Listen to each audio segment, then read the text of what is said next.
जय हिंद दोस्तों, कैसे हो आप सभी। मैं प्रीति सिंह एक बार फिर स्वागत करती हूँ आप सभी का हम सबके चैनल ईपीएस पर।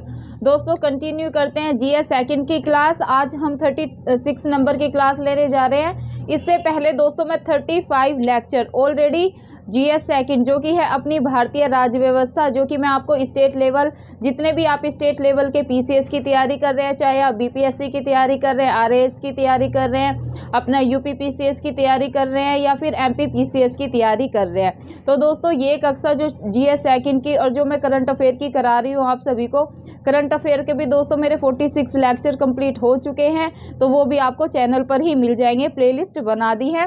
तो 35 लेक्चर अपने जीएस सेकंड के और 46 लेक्चर करंट अफेयर के आपको कहाँ पर मिलेंगे, इसी चैनल पर ईपीएस बाय प्रीति सिंह पर आपको प्लेलिस्ट में मिल जाएंगे। तो सभी को, जो भी मेरे दोस्त मेरे साथ स्टेट लेवल की पीसीएस की तैयारी कर रहे हैं और मेरे साथ जुड़े हुए हैं, तो वो सभी जो जैसे नए विद्यार्थी जुड़े होते हैं ना, उन्हें पता नहीं होता, वो अगर मैं आज जैसे कि मैंने पंचायती राज के, आज मैं आपको पीवाईक्यू सॉल्व करवाऊंगी जो पिछले सालों में क्वेश्चंस पूछे गए हैं। क्योंकि दोस्तों आप सभी को पता है मेरे पढ़ाने का तरीका कैसा है, मैं पहले किसी भी टॉपिक को अच्छे से आपको थ्योरी को समझाती हूँ, देन दोस्तों हम उसके जितने भी प्रकार के ऑब्जेक्टिव होते हैं जो पीवाईक्यू में पूछे गए हैं या फिर जो आने की संभावना है, जो एक्सपेक्टेड होते हैं दोस्तों, वो सब क्वेश्चंस हम उस टॉपिक से रिलेटेड सॉल्व करते हैं। तो दोस्तों आज मैं आपको कराऊंगी पंचायती राज के प्रश्न जो पीवाईक्यू में यूपी पीसीएस आईएएस में पूछे गए हैं, बीपीएससी में पूछे गए हैं, छत्तीसगढ़ में पूछे गए हैं या एसएससी सीपीओ के एग्जाम में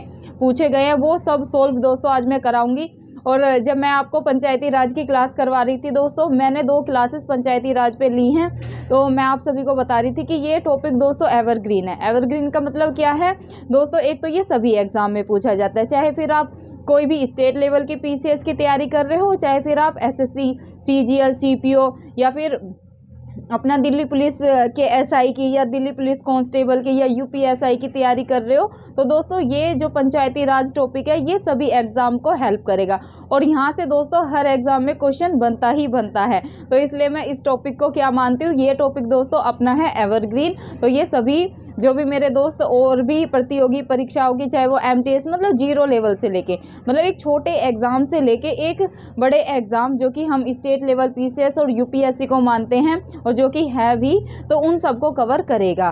क्योंकि दोस्तों पंचायती राज हो या कोई भी टॉपिक हो, मैं हमेशा आपको डिफरेंस बताते हुए चलती हूँ कि भाई यूपीएससी जैसे कि वर्ल्ड की टफेस्ट एग्जामिनेशन है, तो वहाँ पर स्टेटमेंट ज़्यादा करके क्वेश्चन आते हैं, थोड़ा करंट से भी डाल देंगे, ऐसे करके आते हैं। और जो अपने यूपी पीसीएस है या फिर और स्टेट लेवल के पीसीएस है, वहाँ पर दोस्तों डायरेक्ट क्वेश्चन आते हैं, फैक्चुअल आते हैं, मतलब आपके कॉन्सेप्ट भी क्लियर होने चाहिए और फैक्ट से पूछ लेते हैं। और जो आप और कॉम्पिटिटिव एग्जाम की तैयारी करें जैसे एसएससी है, सीजीएल है, सीपीओ है, तो दोस्तों वहाँ पर कैसे, जैसे पंचायती राज दिवस कब मनाया जाता है, 73वें संविधान संशोधन 1992 में कितने विषय को शामिल किया गया, कौन से भाग में, पंचायती राज का वर्णन कौन से भाग में किया गया है, तो ऐसे करके क्वेश्चन बनते हैं। तो दोस्तों यही डिफरेंस होता है। तो मैं सभी जितने भी एग्ज़ाम है स्टेट लेवल पीसीएस के और अपने जो भी गवर्नमेंट की मेरे फ्रेंड्स तैयारी कर रहे हैं कोई भी गवर्नमेंट एग्ज़ाम्स की, तो ये कक्षा सभी को हेल्प करेगी, तो सभी को देखना है। तो दोस्तों इन्हीं बातों के साथ आज की अपनी पंचायती राज की जो पीवाईक्यू के क्वेश्चंस हैं उनको सोल्व करना शुरू करते हैं। तो दोस्तों जैसे कि मैं थ्योरी में ही बता रही थी जब मैंने आपको पंचायती राज शुरू कराया था कि भाई यहाँ से क्वेश्चन बने हैं, तो आपको फोकस करके सुनना है, अच्छे से ये पंचायती राज टॉपिक को करना है और लास्ट तक वीडियो को देखना है। तो आई होप जितने भी मेरे स्टूडेंट्स जुड़े होंगे उन्होंने मेरी जो 2 पंचायती राज की पिछली क्लासेस है वो अच्छे से देख रखी होगी, तो आज उन्हें ये क्वेश्चंस दोस्तों बहुत ही ईजी लगेंगे। और देखो मैं आज आपको एक प्रूफ के साथ आपके सामने इन क्वेश्चंस पे चर्चा करने जा रही हूँ, तो ध्यान से सुनिएगा और जितने भी एक्सपेक्टेड क्वेश्चंस है वो भी मैं आपको सॉल्व करा दूंगी। वैसे एक्सपेक्टेड क्वेश्चंस तो दोस्तों कहाँ से हम एक अंदाजा ही लगा सकते हैं, लेकिन अगर आपने मेरी पंचायती राज की पिछली क्लासेस देखी हैं, अच्छे से थ्योरी को करा है, तो दोस्तों उनसे बाहर कुछ नहीं जाएगा। आप थ्योरी को अच्छे से पढ़ लेना, फिर क्वेश्चन तो मैं हमेशा बताती हूँ और जब मैं क्वेश्चंस साथ साथ बनाते हुए चलती हूँ तो मैं आपको समझाते हुए चलती हूँ कि क्वेश्चंस आप खुद भी बना सकते हैं, सिर्फ अगर आपकी थ्योरी क्लियर है तो आप राइट ही करके आएंगे एग्जाम में। तो दोस्तों लेते हैं आज का पहला क्वेश्चन। दोस्तों ये पीवाईक्यू के क्वेश्चंस हैं अपने पंचायती राज के यूपी पीसीएस में दोस्तों। यूपी पीसीएस में सन 2016 में देखो कितने क्वेश्चंस पंचायती राज से आए, 1 2 3 4 और ये है 5। दोस्तों सन 2016 में डायरेक्ट पीटी में पंचायती राज से 5 क्वेश्चन। आप सोच रहे हो 5 क्वेश्चन का मतलब कि कितना, अगर आप इतने सारे टॉपिक कवर करते हैं और आप सिर्फ पंचायती, मैं इसलिए बोलती हूँ दोस्तों अपने को ना स्मार्ट स्ट्रेटजी से चलना है। सभी मेरे स्टूडेंट पूछते हैं कि मैम आप, एक तो ये बच्चों की क्वेरी है, बच्चों की काफ़ी कमेंट्स है कि मैम आप हमें जो अपना स्टेट लेवल पीसीएस है, यूपी पीसीएस का, वो सिलेबस की बात कर रहे हैं कि मैम हमें एक बार आप समझा दें कि पीटी में कितने क्वेश्चंस आते हैं, मेंस में कैसे आता है, मेंस कितने नंबर का होता है, पीटी कितने नंबर का होता है। ये दोस्तों मैं ऑलरेडी एक बार जब मैंने यूपी पीसीएस का बैच स्टार्ट किया था, मतलब स्टेट लेवल के पीसीएस का बैच स्टार्ट किया था, तभी मैंने पहली वीडियो यही डाल रखी है कि हम कैसे, मतलब इसका सिलेबस क्या होता है, कितने नंबर के क्वेश्चंस आते हैं, कितने पीटी में पेपर होते हैं, जीएस होता है और सीसैट होता है। मैंने अच्छे से आपको बताया कितने क्वेश्चंस आते हैं, कितने नंबर के आते हैं। लेकिन फिर भी बहुत सारे बच्चों की क्वेरी है और वो जानना चाहते हैं दोबारा, तो दोस्तों इस पे मैं अच्छे से जल्द ही वीडियो बनाऊंगी, तो आपको अच्छे से यूपी, ना सिर्फ यूपी पीसीएस का बल्कि दोस्तों एमपी पीसीएस का सिलेबस क्या है, अपना बीपीएससी का सिलेबस क्या है, आरएएस का क्या है, एमपी पीसीएस का क्या है, जो ये पीसीएस हैं दोस्तों इनका मैं आपको सिलेबस बता दूंगी अच्छे से, कितने क्वेश्चंस आते हैं, आपको कैसे अटैम्प्ट करने हैं, किन किन कौन कौन से ऐसे एरियाज अगर आप उन पे फोकस करेंगे तो आपका पीटी आराम से निकल जाएगा स्टेट लेवल का पीसीएस का। तो दोस्तों आपको टेंशन लेने की ज़रूरत नहीं है, जल्द से जल्द मैं इस पर एक वीडियो ज़रूर बनाऊंगी।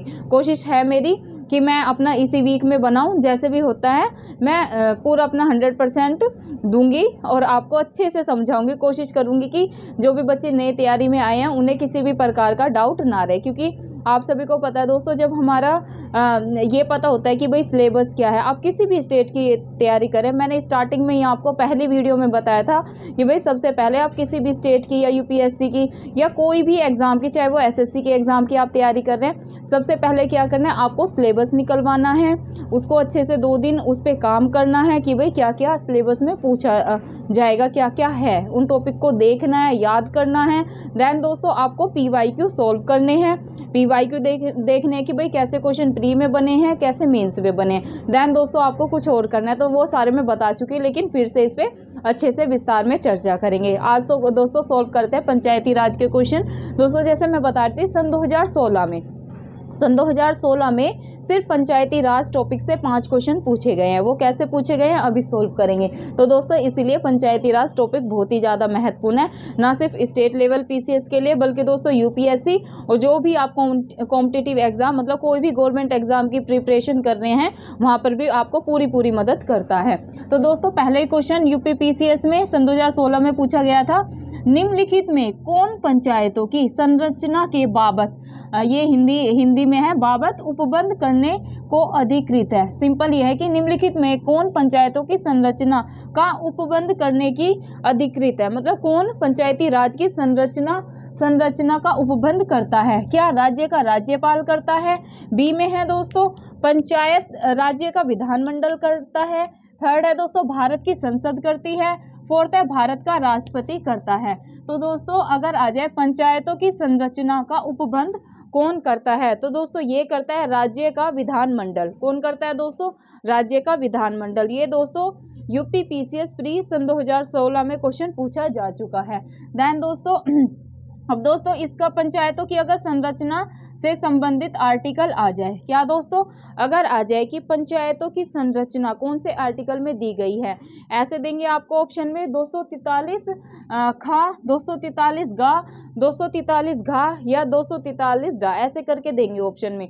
तो दोस्तों अगर पंचायतों की संरचना से संबंधित अनुच्छेद है ऐसे पूछ ले, तो आपको क्या लगाना है, पंचायत की संरचना। आते ही आपके दिमाग में आर्टिकल क्लिक होना चाहिए कि भाई ये तो बात हुई है 243 गांव में, किस में दोस्तों, आर्टिकल 243 गांव में, ये आपको ध्यान में रखना है। सेकंड क्वेश्चन दोस्तों सन 2016 में क्या पूछा गया था, संविधान के किस भाग में पंचायती राज व्यवस्था संबंधित प्रावधान किया गया है। तो दोस्तों ये तो मैंने आपको जब पंचायती राज शुरू करवाया था पहले ही बता दिया था, पहले ही पॉइंट मैंने लिया था कि पंचायती राज का वर्णन कौन से भाग में है। तो दोस्तों ये है भाग 9 में। यहाँ से दोस्तों स्टेट लेवल पीसीएस में क्वेश्चन बनता ही बनता है, तो आपको भाग याद कर लेना है। भाग कौन से पंचायती राज का वर्णन आ जाए तो भाग 9 आपको याद रखना है। या तो 9 आएगा, 9 लिखा आएगा, या फिर ऐसे आएगा, या तो 9 दे देंगे या फिर 9 ऐसे लिखा हुआ आएगा। तो आपको ध्यान में रखना है भाग 9 में वर्णन किया गया है। दूसरा क्वेश्चन ये हो गया दोस्तों, थर्ड ही पूछा गया था एक ही साल में, मतलब एक ही पेपर में सन 2016 में। आप देख लो डायरेक्ट कितना महत्वपूर्ण टॉपिक है ये, कि यहाँ से 5 क्वेश्चन सिर्फ पंचायती राज से पूछे गए। और आप सभी को पता है दोस्तों, जो अपने स्टेट लेवल के पीसीएस होते हैं, जैसे यूपी पीसीएस का एग्जाम होता है दोस्तों, डायरेक्ट इंडियन पॉलिटी से, मतलब कि पीटी में भारतीय राज्य व्यवस्था से 20 से 22 क्वेश्चन या 18 से 20 क्वेश्चन हर साल एग्जाम में देखने को मिलते हैं। तो दोस्तों जो इंडियन पॉलिटी है ये काफ़ी महत्वपूर्ण है पीटी के लिए भी और मेंस के लिए भी। अगर आप ये अच्छे से कर लेते हैं और करंट अफेयर करते रहते हैं तो आधी जंग तो आप पीसीएस की वैसे ही जीत लेते हैं। तो इस महीने हम अपना भारतीय राज्य व्यवस्था की तो जंग जीत लेंगे, जो कि है अपना जीएस सेकंड। देन दोस्तों बहुत स्टूडेंट्स की मेरी डिमांड है कि मैम इतिहास शुरू करवा दें और भूगोल शुरू करवा दें। तो दोस्तों इस महीने में आपका जीएस सेकंड कंप्लीट करा दूंगी। देन दोस्तों मैं भारतीय इतिहास और अपना जो भूगोल है वो भी शुरू करा दूंगी। तो वहाँ से अपने भारतीय इतिहास से भी दोस्तों 18 से 20 क्वेश्चन आते हैं एग्जाम में, कभी कभी 22-23 भी देखने को मिलते हैं ये स्टेट लेवल पीसीएस में। और भूगोल से भी 15 से 16 क्वेश्चन हर साल भूगोल से भी आते हैं, तो वो भी मैं आपको कवर करा दूंगी। अब दोस्तों देखो, पंचायती राज व्यवस्था अपनाई गई, थर्ड क्वेश्चन क्या है, पंचायती राज व्यवस्था अपनाई गई थी। अब ऑप्शन देखिएगा, लोगों को राजनीतिक जागरूकता प्रदान करने हेतु, सेकंड है लोकतंत्र की शक्तियों के विकेंद्रीकरण के लिए, थर्ड है कृषकों को शिक्षित करने के लिए, और दोस्तों डी है उपयुक्त में से कोई नहीं। तो 4 ऑप्शन आपको दिए हुए थे सन 2016 में इस क्वेश्चन के। क्या है, पंचायती राज व्यवस्था अपनाई गई थी। इससे तात्पर्य दोस्तों क्वेश्चन से ये सरल भाषा में समझिएगा कि जो पंचायती राज व्यवस्था है ये क्यों अपनाई गई थी, कि भाई ऐसा कौन सी जरूरत पड़ी कि भाई पंचायती राज व्यवस्था लागू करनी पड़ी या पंचायती राज व्यवस्था अपनाई गई। तो दोस्तों पहला ही ऑप्शन है लोगों को राजनीतिक जागरूकता प्रदान करने हेतु, इसका दोस्तों कोई मतलब नहीं है, ये ऑप्शन नहीं है। सेकंड है दोस्तों लोकतंत्र की शक्तियों के विकेंद्रीकरण के लिए। तो दोस्तों आंसर इसका यही है, पंचायती राज व्यवस्था विकेंद्रीकरण के लिए ही अपनाई गई थी, लोकतंत्र में विकेंद्रीकरण के लिए। तो दोस्तों क्या है, लोकतंत्र की शक्तियों के विकेंद्रीकरण के लिए ये व्यवस्था पंचायती राज व्यवस्था अपनाई गई थी। थर्ड है दोस्तों कृषकों को शिक्षित करने के लिए, पंचायती राज और कृषकों का ऐसा कोई भी कनेक्शन नहीं है, ये तो ऑप्शन वैसे ही आप एलिमिनेट कर दोगे। तो दोस्तों मैं आप सभी को हमेशा जब ऐसे प्रश्न सोल्व कराती हूँ तो मैं हमेशा आपको बोलती हूँ दोस्तों, जो अपना यूपीएससी लेवल के एग्जाम्स होते हैं और जो स्टेट लेवल के एग्जाम्स होते हैं या आप कोई भी एग्जाम्स की तैयारी कर रहे हैं, तो दोस्तों आपको ज़्यादा से ज़्यादा एलिमिनेशन मेथड यूज़ करना है। इससे दोस्तों आप यूपीएससी और स्टेट लेवल पीसीएस के लिए तो दोस्तों स्पेशल आपको एलिमिनेशन मेथड पे बहुत ज़्यादा काम करना है।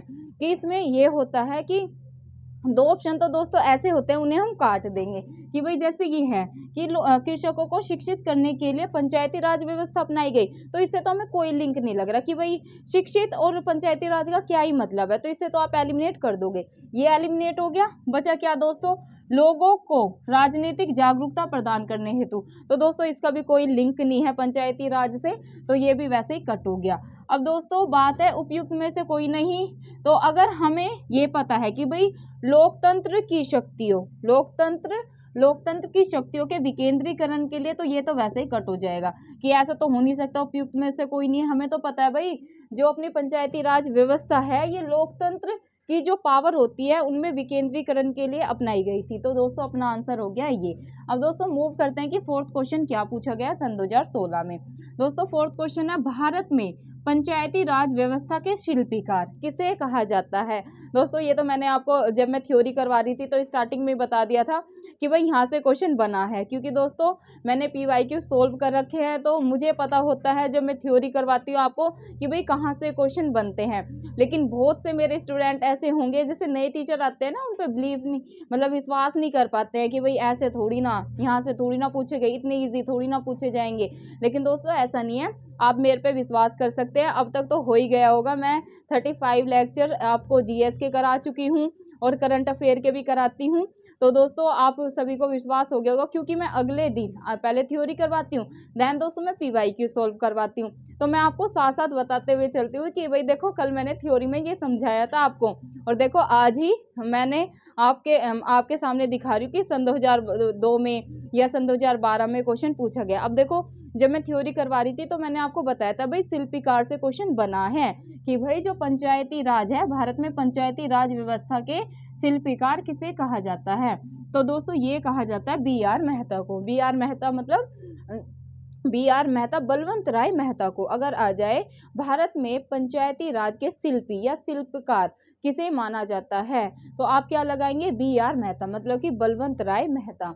अब दोस्तों एक क्वेश्चन और पूछा गया था यहाँ से, मतलब सन 2016 में ही पंचायती राज से, कि पंचायत चुनाव में अनुसूचित जातियों के लिए पदों का आरक्षण किस राज्य में लागू नहीं होगा। क्या है दोस्तों क्वेश्चन, कि पंचायत के चुनाव होते हैं, पंचायत चुनाव में अनुसूचित जातियों के लिए पदों का आरक्षण, रिजर्वेशन किस राज्य में लागू नहीं होगा। दोस्तों ऑप्शन है उत्तर प्रदेश में लागू नहीं होगा, B है असम में लागू नहीं होगा, C है अरुणाचल प्रदेश में लागू नहीं होगा, D है दोस्तों हरियाणा में लागू नहीं होगा।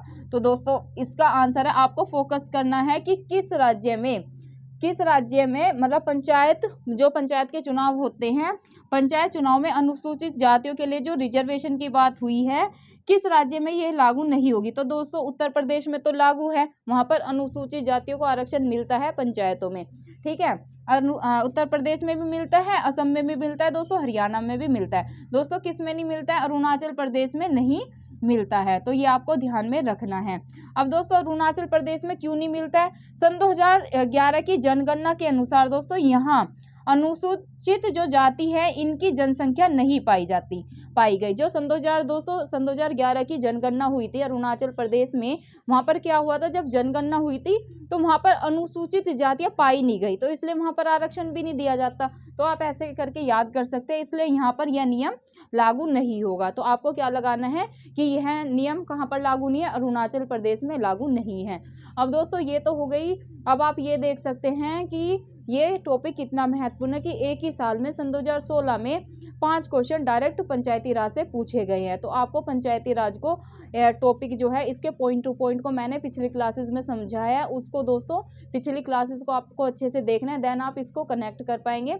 और जब आप वो क्लासेस देख लेंगे ना तो आप देखेंगे कि मैम ने जो PYQ सोल्व कराए हैं वो तो वहीं से आए हैं। तो अगर वो आप सोल्व कर लेते हैं, ये तो PYQ क्वेश्चंस है भाई जो पूछे गए हैं, लेकिन आप और सारी जानकारी भी दी है ना मैंने उन क्लास में, वो आगे जो एग्जाम्स होने वाले हैं हमारे स्टेट लेवल के PCS में, या और भी आप कॉम्पिटेटिव एग्जाम की तैयारी कर रहे हैं, चाहे आप SSC GD CHSL CPO की तैयारी कर रहे हैं, तो वहाँ पर आपको हेल्प करेगा। तो वो क्लासेस आपको देखनी है। अब दोस्तों UP PCS में सन 2015 में यहाँ से कितने क्वेश्चन पूछे गए पंचायती राज से। दोस्तों एक क्वेश्चन तो मैं बता देती हूँ काउंट करके कि कितने पूछे गए, 1 2 3। दोस्तों 3 क्वेश्चन सन 2015 में पूछे गए पंचायती राज से। सन 2015 में कितने पूछे गए, 3 क्वेश्चन। 3 क्वेश्चन भी दोस्तों एक टॉपिक से आना बहुत बड़ी बात होती है। अब आप ये समझ ले, अगर आपने पंचायती राज अपना अच्छे से टॉपिक कर लिया तो उससे आपके 3 से 4 क्वेश्चन बन जाते हैं। अगर आपने राष्ट्रपति कर लिया, 1-2 क्वेश्चन वहां से आता है, लोकसभा राज्यसभा से आता है। ये सब दोस्तों ऑलरेडी मैं टॉपिक करा चुकी हूँ, संसद करा चुकी हूँ। तो 35 लेक्चर दोस्तों ऑलरेडी मैं कवर करा चुकी हूँ। तो जो भी मेरे साथ स्टूडेंट नए जुड़ रहे हैं सोचेंगे कि मैम की पहली क्लास है, ऐसा नहीं है दोस्तों। आपको मेरी पिछली क्लासेस भी देखनी है, 35 लेक्चर आपको मेरे ही चैनल में प्लेलिस्ट में मिल जाएंगे, तो वो सब देखना है आपको। दोस्तों सन 2015 में क्या क्वेश्चन पूछा गया था, भारतीय संविधान की 11वीं अनुसूची संबंधित है। ये है क्वेश्चन की जो भारतीय संविधान है, इसकी जो 11वीं अनुसूची है अब अनुसूचियाँ कितनी हैं दोस्तों, अपनी 12 अनुसूचियाँ हैं। कितनी हैं, 12 अनुसूचियाँ हैं। ये मैं आपको पहले करा चुकी, 12 अनुसूचियाँ हैं। भाग कितने हैं दोस्तों, पहले मूल संविधान में 22 भाग थे, लेकिन अगर वर्तमान में पूछे तो दोस्तों 25 भाग है। कितने भाग है, 25 भाग है। अगर अनुच्छेद की बात हो दोस्तों तो अब 400 से अधिक अनुच्छेद हो चुके हैं। अगर आए आपसे क्वेश्चन, यहाँ से भी बन जाता है एसएससी वगैरह में या स्टेट लेवल पीसीएस में कि मूल संविधान में कितने भाग, अनुसूचियाँ और अपने अनुच्छेद थे, ऐसे दे देंगे कि भाई 22 भाग थे, 8 अनुसूचियाँ थी, 395 अनुच्छेद थे। तो दोस्तों आपको ध्यान में रखना है, मूल संविधान में 22 भाग थे, 8 अनुसूचियाँ थी और 395 अनुच्छेद थे। लेकिन अगर वर्तमान में पूछे तो आपको ध्यान में रखना है, वर्तमान में 25 तो भाग हैं, 12 अनुसूचियाँ हैं और अपने 400 से ज़्यादा अनुच्छेद है। ये आपको ध्यान में रखना है। अब दोस्तों यहाँ पर बात हो रही है 11वीं अनुसूची कि भारतीय संविधान की जो 11वीं अनुसूची है वो किससे संबंधित है। ऑप्शन है दोस्तों पंचायती राज से, बी है नगर पालिका से, सी है केंद्र राज्य संबंध से और डी है दोस्तों उपयुक्त में से किसी से नहीं। तो दोस्तों ये तो मैंने पिछली क्लास में भी बताया था पंचायती राज की कि भाई जो भारतीय संविधान की 11वीं अनुसूची है ये किससे संबंधित है दोस्तों, ये संबंधित है अपनी पंचायती राज से। तो ये आपको देखना है कि अगर आ जाए कि अगर भाग पूछे कि भाई पंचायती राज व्यवस्था का किस भाग में वर्णन है तो भाग 9 लगाना है आपको। कितना, भाग 9। अगर ये पूछ रहे 11वीं अनुसूची, भारतीय संविधान की 11वीं अनुसूची किससे संबंधित है तो आपको लगाना है पंचायती राज से। सिंपल ये है दोस्तों। सेकंड क्वेश्चन क्या था सन 2015 में, किसे भारत में स्थानीय स्वशासन का जनक माना जाता है। तो ये तो क्वेश्चन मैंने तब भी आपको बताया था कि भाई जो पंचायती राज व्यवस्था है ऐसे आएगा कि भारत में स्थानीय, आपको फोकस करना है, स्थानीय स्वशासन का जनक किसे माना जाता है। 4 ऑप्शन में होंगे तो दोस्तों ये तो सभी को पता होगा, ये माना जाता है लॉर्ड रिपन को। ऑप्शन में थे Lord Dalhousie, Lord Ripon, Lord Curzon और लॉर्ड कैनिंग। तो दोस्तों लॉर्ड रिपन को क्या माना जाता है, स्थानीय स्वशासन का जनक माना जाता है। देखो यहाँ स्टेट लेवल में आप सोचते होंगे ना कि मैम जनक, अपने पंचायती राज के शिल्पी, ऐसे क्वेश्चन नहीं आते। तो दोस्तों ऐसे ही क्वेश्चन आते हैं। तो आपको मैं तो देखो बेसिक से लेके एडवांस करा रही हूँ, चाहे बेसिक से पूछ ले या एडवांस से पूछ ले, मैं किसी भी टॉपिक को ऐसे कवर करा देती हूँ दोस्तों, उससे बाहर आपको पीटी में क्वेश्चन नहीं देखने को मिलेगा। अगर आप मेरी थ्योरी की क्लास ले लेते हैं दोस्तों तो आप एक अच्छा मेंस आंसर राइटिंग भी कर सकते हैं, क्योंकि दोस्तों मैं चीज़ें कैसे समझाती हूँ, एकदम आपको डायग्राम से समझाती हूँ और पॉइंट टू पॉइंट समझाती हूँ। और दोस्तों एग्जाम में मेंस में वही बच्चा जीतेगा, वही बच्चा इंटरव्यू तक जाएगा जो चीज़ें पॉइंट टू पॉइंट लिख कर आएगा एग्जाम में। तो ये आपको ध्यान देना है। अगर आप मेरी अपनी थ्योरी की क्लास भी करते हैं और अपना ये ऑब्जेक्टिव भी लगा लेते हैं तो दोस्तों ना ही पीटी बाहर मतलब पीटी आपका रुकेगा और आप मेंस भी अच्छा लिख सकते हैं, देन आप इंटरव्यू और फिर फाइनल सिलेक्शन तो दोस्तों सभी को लेना है। तो दोस्तों मूव करते हैं थर्ड पे। क्या पूछा गया था सन 2015 में क्वेश्चन, भारतीय संविधान का अनुच्छेद 40 राज्य को सार्थक कदमों हेतु परामर्श देता है। तो दोस्तों अगर अनुच्छेद 40 आ जाए तो ये रिलेटेड है ग्राम पंचायतों के संगठनों से संबंधित। तो ये आपको ध्यान में रखना है। देन दोस्तों आईएएस में भी यहाँ से क्वेश्चन पूछा गया है, पंचायती राज में कैसे क्वेश्चन पूछा गया था वो मैं आपको बताने जा रही हूँ।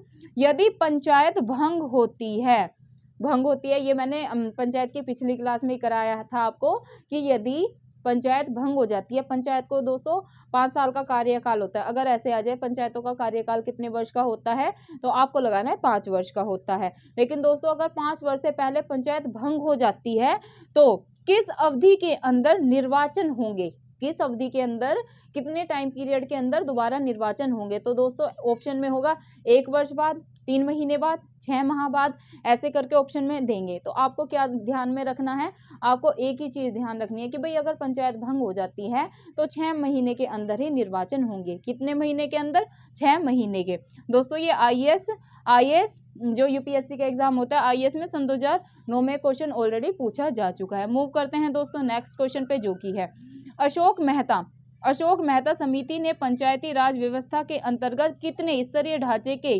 स्थापना की सलाह दी। तो दोस्तों ये तो मैं पहले ही सोल्व करा चुकी हूँ आपको। अशोक मेहता ने दोस्तों द्विस्तरीय ढांचे की बात की थी। कितने स्तरीय दोस्तों, अगर अशोक मेहता का आ जाए कि अशोक मेहता ने कितने स्तरीय पंचायती राज की बात की थी, अशोक मेहता। तो मैंने आपको ट्रिक से भी बताया था कि भाई दो वर्ड से मिलकर बना है, जैसे अशोक और मेहता सरनेम है। तो इसने कितने स्तरीय पंचायती राज व्यवस्था की बात की थी? तो दोस्तों 2 स्तरीय। और अगर दोस्तों आ जाए बलवंत राय मेहता ने कितने स्तरीय पंचायती राज व्यवस्था की सिफारिश की थी? तो इनका नाम ही 3 वर्ड से मिलकर बना है, BR मेहता। जैसे BR मेहता शॉर्ट में बलवंत राय मेहता। तो 1 2 3, तो ये मिलकर इन्होंने दोस्तों त्रिस्तरीय पंचायती राज व्यवस्था की बात या सिफारिश की थी। ये आपको ध्यान में रखना है। अब दोस्तों ये क्वेश्चन जब मैं आपको थ्योरी करवा रही थी तब भी समझाया था कि भाई ये स्टेट लेवल PCS में पूछा गया है। आज देखो प्रूफ के सामने दिखा रही हूँ कि अशोक मेहता समिति ने पंचायती राज व्यवस्था के अंतर्गत कितने स्तरीय ढांचे की स्थापना की सलाह दी थी? तो दोस्तों 2 स्तरीय ढांचे की बात की थी या सिफारिश की थी। ये BPSC के एग्जाम सन 2011 में क्वेश्चन ऑलरेडी पूछा जा चुका है।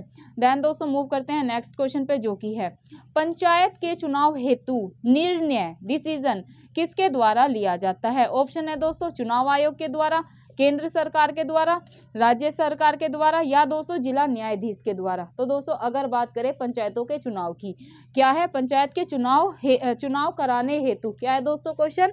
पंचायत के चुनाव कराने हेतु निर्णय, जो डिसीजन होता है कि पंचायत का चुनाव होगा, इसका डिसीजन किसके द्वारा लिया जाता है? क्या केंद्र सरकार के द्वारा लिया जाता है, क्या राज्य सरकार के द्वारा लिया जाता है, या चुनाव आयोग के द्वारा लिया जाता है, या जिला न्यायाधीश के द्वारा लिया जाता है? तो दोस्तों देखो ये क्वेश्चन भी BPSC सन 2005 में ऑलरेडी पूछा जा चुका है और थ्योरी में मैं इसको अच्छे से समझा चुकी हूँ।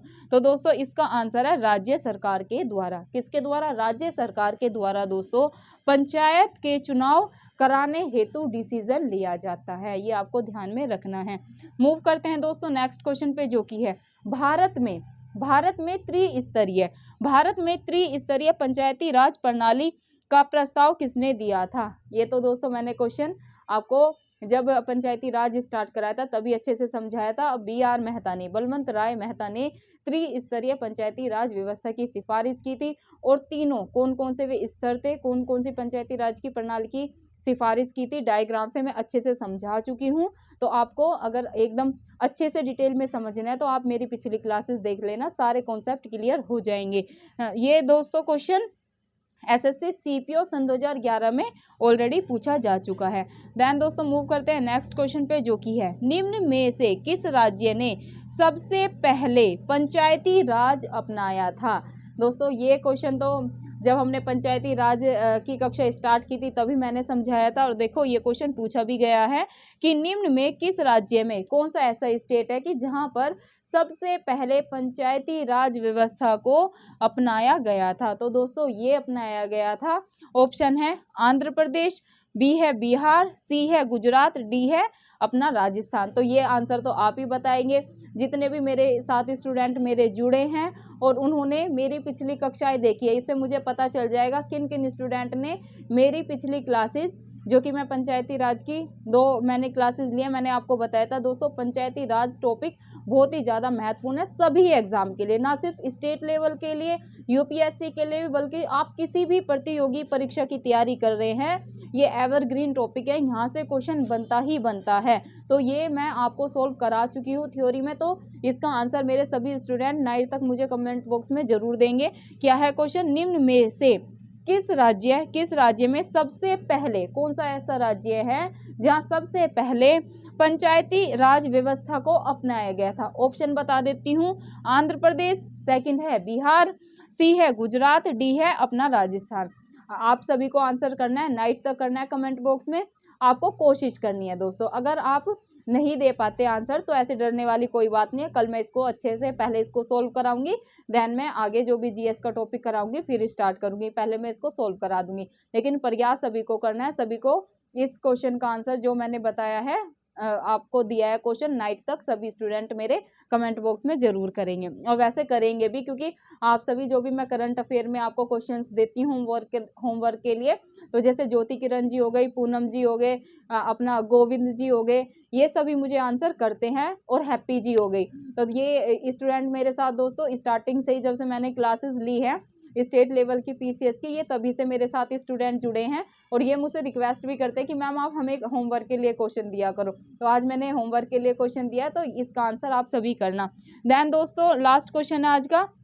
2 अक्टूबर 1959 को भारत में पंचायती राज का शुभारंभ निम्न में से कहाँ पर हुआ था? तो ये भी आप ही बताओगे कि भाई 2 अक्टूबर, ये मैंने आपको अच्छे से समझा रखा है, डिटेल में समझा रखा है। इसका भी आंसर आप सभी देंगे कि 2 अक्टूबर 1959 को। कब? 2 अक्टूबर 1959 को भारत में पंचायती राज का शुभारंभ कहाँ से हुआ था? तो ये भी आप सभी मुझे आंसर देंगे। और ये भी दोस्तों क्वेश्चन छत्तीसगढ़ के पीसीएस में सन 2012 में ये क्वेश्चन पूछा जा चुका है। तो दोस्तों ये थी आज की पंचायती राज की क्लास। ये आज अपना पंचायती राज का दोस्तों टॉपिक अच्छे से कंप्लीट हो चुका है। 2 क्लास में मैंने सोल्व कराई थी, आपको थ्योरी अच्छे से समझाया था। 73वां संविधान संशोधन क्या है, 74वां संविधान संशोधन क्या है, और पंचायती राज के बारे में दोस्तों पूरी डिटेल में चर्चा आपको कर चुकी हूँ। आज पीवाईक्यू सोल्व करा दिए। अगर दोस्तों आप मेरी वो क्लासेस और ये पीवाईक्यू सोल्व कर लेते हैं तो दोस्तों इससे बाहर आपको पीटी में क्वेश्चन नहीं देखने को मिलेगा। ना सिर्फ पीटी, अगर दोस्तों आप मेरी थ्योरी की क्लास अच्छे से देख लेते हैं, चीज़ों को नोट कर लेते हैं, क्योंकि मैंने डायग्राम से चीज़ों को समझाया, तो दोस्तों आप एक अच्छा मेंस आंसर राइटिंग भी कर सकते हैं। मेंस में भी दोस्तों पंचायती राज से क्वेश्चन पूछे गए हैं, मैंने नोट कर रखे हैं। तो कल की कक्षा में मैं क्या करूंगी, ये तो देखो पीटी के क्वेश्चन सोल्व करा दिए। मेंस में भी यहाँ से क्वेश्चन हर साल बनता है, स्टेट लेवल पीसीएस में भी और यूपीएससी में भी। मैं कल आपको पहले जो पंचायती राज से मेंस में क्वेश्चन पूछे गए हैं वो दे दूंगी ब्लैक बोर्ड पे। सबको प्रैक्टिस करनी है, मतलब लिखने का अभ्यास करना है कि भाई ट्राई करना है, क्योंकि मैंने आपको अच्छे से समझाया है ना पंचायती राज डायग्राम से। तो अगर आपने वो मेरी क्लासेस अच्छे से देखी है तो आप लिख सकते हैं आंसर एक अच्छा। तो कल मैं पहले आपको 5 से 6 क्वेश्चन है जो पीवाईक्यू में पूछे गए हैं, तो मैं वो आपको बोर्ड पे लिख दूंगी। सबको वो देखना है और अभ्यास करना है लिखने का कि भाई, और मैं समझा भी दूंगी कि भाई इसमें क्या पूछा गया है। देन दोस्तों सबको लिखने की ट्राई करना है, जैसा भी आंसर लिखा जाएगा, और सबको टेलीग्राम पे मेरे शेयर करना है। फिर मैं देखूंगी कि भाई कैसे आप आंसर को लिख रहे हैं। अगर आप नहीं भी लिख पाते, कोशिश करना, फिर एक क्लास में क्या करेंगे, मैं आपको सोल्व करा दूंगी। 1-2 प्रश्न लेंगे, 5 तो सोल्व नहीं कराऊंगी सारे, उनमें से जो मुझे लगेगा कि भाई ऐसे करके आगे भी पूछा जा सकता है एग्जाम में, तो मैं आपको वो सोल्व करा दूंगी। 1-2 क्वेश्चन मैं सोल्व करा दूंगी पंचायती राज का। तो दोस्तों ये थी आज की अपनी जीएस सेकंड की क्लास, जिसमें मैंने पंचायती राज आपको पूरा अच्छे से कवर करा दिया। कल दोस्तों पहले मैं क्वेश्चन लिखवाऊंगी आपको, देन दोस्तों कल मैं कोई नया टॉपिक, मैं सोच रही हूँ कल आपको अपना नीति आयोग, जो अपना योजना आयोग है, नीति आयोग, पहले योजना आयोग था ना, फिर उसको समाप्त कर दिया गया था, फिर क्या बना, नीति आयोग। तो दोस्तों कल सभी को टॉपिक पढ़ना है अपना, आज ही पढ़ लेना नीति आयोग के बारे में। दोस्तों अगर आप पहले से कुछ पढ़ेंगे ना तो ठीक रहेगा, आप पढ़ना, और कल मैं अच्छे से उसे समझा दूंगी। तो क्योंकि वहां से भी दोस्तों हर साल क्वेश्चन अपना चुनाव आयोग, नीति आयोग से बनता है कि कब समाप्त हुआ योजना आयोग को, तो और उसके स्थान पर कब नीति आयोग आया, उससे रिलेटेड क्या ये एक संविधानोत्तर संस्था है, ऐसे करके क्वेश्चन बनते हैं। तो जितने टाइप से क्वेश्चन बनते हैं, कल मैं उसको के मतलब चुनाव आयोग, अपना ये जो नीति आयोग है, योजना आयोग, इसका एकदम थ्योरी से आपको समझाऊंगी, डायग्राम से समझाऊंगी।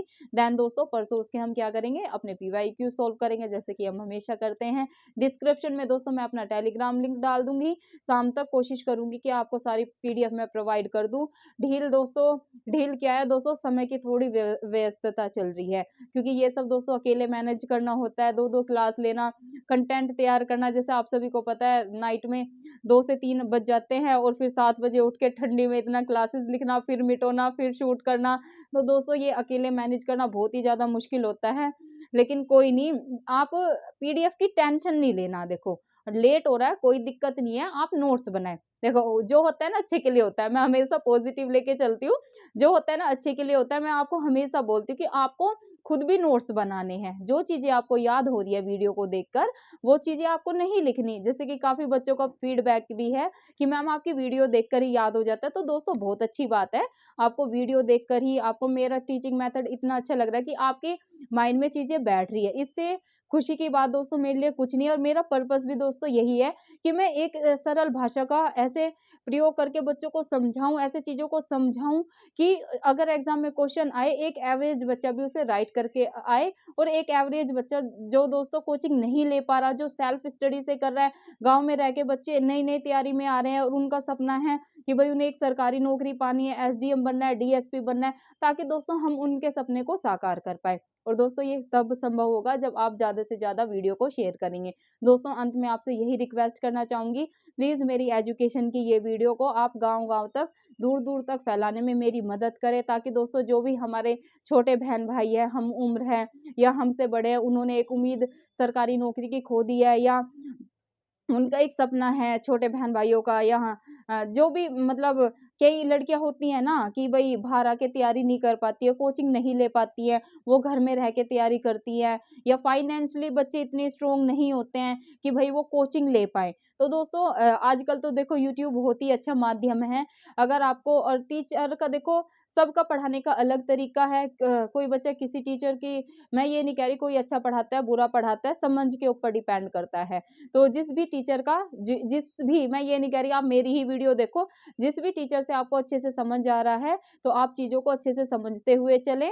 और अगर आपको मेरे पढ़ाने का मेथड अच्छा लग रहा है, आपको लग रहा है कि भाई मैडम अच्छे से समझा रही है और बच्चों का भी हम मतलब भला कर सकते हैं, उनको भी अपने कॉम्पिटिशन में लाते हैं, तो दोस्तों वीडियो को ज़्यादा से ज़्यादा शेयर करें, और वीडियो अच्छी लगे तो वीडियो को लाइक कर देना। और अगर चैनल सब्सक्राइब नहीं किया है, वो रेड वाला होता है ना सब्सक्राइब का, तो आपको क्या करना है, वो सब्सक्राइब कर लेना। क्योंकि कुछ बच्चों के पास जैसे अचानक वीडियो जा रही है ना, तो वो मुझे कमेंट करके बोल रहे हैं कि मैडम आपकी और वीडियो नहीं मिल रही है। तो दोस्तों आपने चैनल को सब्सक्राइब नहीं कर रखा, वीडियो अचानक पहुंच रही है। और अगर सब्सक्राइब कर लिया है तो आपने जो बेल आइकन होता है ना ऑल वाला, वो नहीं दबा रखा, तो आप क्या करें, ऑल बेल आइकन को दबा लें। उससे क्या होगा, जब भी दोस्तों मैं अपनी वीडियो शूट करके डालती हूँ, तो आपके पास एक नोटिफिकेशन आ जाएगा। और आपको क्या करना है, जैसे हमेशा बोलती हूँ, घर का एक शांत कोना ले, तो वहां पर क्या करना है, अपने कानों में लीड लगा ले, पेन पेपर लेकर बैठना है। दोस्तों मैं हमेशा कहती हूँ पेन पेपर लेकर बैठना है। जब तक आप पेन और पेपर का इस्तेमाल नहीं करेंगे दोस्तों, आप सक्सेस नहीं पा सकते। क्योंकि आप बेशक चीजों को सुन के पीटी निकाल देंगे, है ना, जैसे याद कर लेते ना, सोचते यार बाद में देखेंगे मेंस का, दोस्तों नहीं होगा। क्योंकि जून में, या जब भी आप कोई से भी स्टेट, जैसे बीपीएससी का तो अभी बता रहे हैं 12 फरवरी को एग्जाम है, और यूपी पीसीएस का इस बार बोल रहे हैं कि मई में एग्जाम है। तो आप देख लो, अगर मई में हमारा पीटी है और 3 महीने बाद ही, आपको पता है 2.5 से 3 महीने का टाइम मिलता है, फिर अपने को मेंस लिखना है। आप एकदम से सोचेंगे ना कि भाई मेंस लिख देंगे, ऐसा नहीं होता है। आपको अभी से अभ्यास करना है। तो इसलिए आपको जैसे मैं चीजें बता रही हूँ आपको, पंचायती राज मैंने टॉपिक कराया, तो आपको अच्छे से, और जैसे मैं डायग्राम से तो बता देती हूँ आपको कुछ और नया तरीका लग रहा है तो आप उसमें ऐड करके अपने मेंस को भी साथ साथ तैयार करते हुए चले। तो दोस्तों आप सभी को पेन पेपर का प्रयोग करना है, अपने नोट्स बनाने हैं। और वैसे मेरे नोट्स की भी टेंशन मत लो, मैं तो अच्छे से पेन पेपर से बनाती हूँ, मेरे नोट्स सारे तैयार हैं, तो पीडीएफ में मैं दे दूंगी, डोंट वरी। संडे तक ही पॉसिबल होगा, संडे तक मैं डाल दूंगी। तो सारी पीडीएफ को क्या करना है, आपको फोन से नहीं पढ़ना है। आप पीडीएफ सब करते हैं, लेकिन पीडीएफ से मुझे पता है बहुत से स्टूडेंट नहीं पढ़ते होंगे, अभी डिमांड कर रहे हैं, लेकिन सारी दे दूंगी ना, आप रिवीजन भी नहीं करेंगे। लेकिन मेरा कर्तव्य क्या है, मैं दे दूंगी आपको। आप ये ना सोचे कि मैम नोट्स बना रहे हैं, हमें देना नहीं चाहते, तो ऐसा कुछ नहीं है। मुझे कहाँ लेके जाना है, मैं तो अपनी भी रिवीजन करती हूँ। मैं सोचती हूँ जो मेहनत ही है, देखो दोस्तों, वो नोट्स बनाने में वैसे काफ़ी टाइम लगता है, रात को 2-2 3-3 बजे तक देखना, और कई सोर्स में यूज़ करती हूँ।